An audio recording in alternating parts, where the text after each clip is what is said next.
3.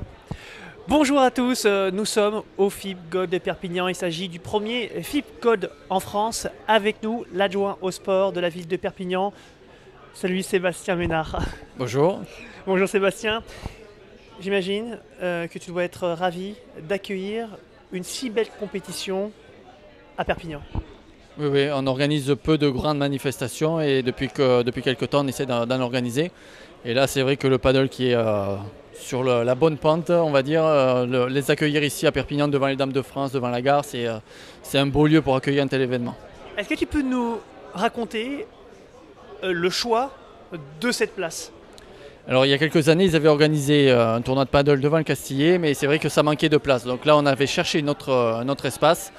Et quand on a su qu'il y aurait des matchs en nocturne, on s'est dit qu'il fallait trouver un lieu qui soit adapté. Et donc devant les Dames de France, ça permet d'avoir une belle image, d'avoir un décor pour ce tournoi qui est plutôt sympa et de faire une promotion de la ville beaucoup plus intéressante pour nous.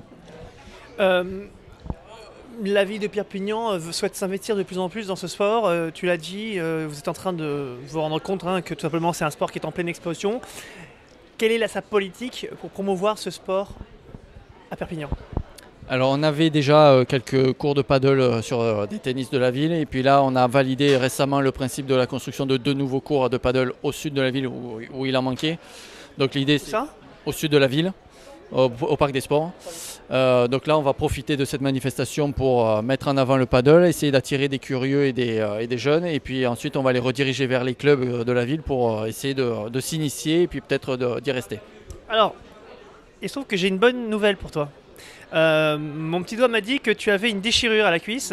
Et bien justement, la bonne nouvelle, c'est que c'est un sport qui est considéré un sport de rééducation. D'accord. Oui, justement, donc ça veut dire que on va devoir te voir sur la piste. Est-ce que j'y arriverai? Oui, alors la déchirure, c'est pas vrai, mais on va voir, on va essayer, on va voir quand il y aura la période où on pourra faire les essais ouverts au grand public, on verra si je... Tu es un joueur de sport de raquette? Pas du tout. Bah, ça c'est fait, justement. Pas sportif du tout, à la base je suis juste dans l'organisation, donc... Bon, c'est déjà pas mal. Merci beaucoup, et puis je pense qu'on a hâte que la compétition démarre. Allez, une dernière chose quand même, l'objectif aussi c'est que ce soit une compétition qui perdure dans le temps.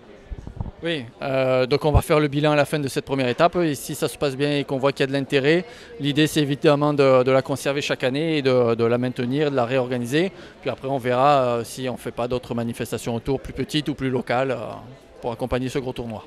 Déjà, un départ réussi, pourquoi? Parce que à peine commencé, il y a déjà des gens sur le terrain qui veulent venir, qui veulent jouer, etc. Et ça, c'est déjà un bon point. Et il y a l'effet de curiosité parce que c'est vrai qu'une manifestation comme ça à Perpignan, on n'en a pas beaucoup. Donc le fait qu'on soit en centre-ville, sur un endroit passant, en plus il y a la fête de la musique à côté, donc ça va attirer du monde. Là, c'est le bon moment pour attirer le curieux. Merci beaucoup. Merci à vous.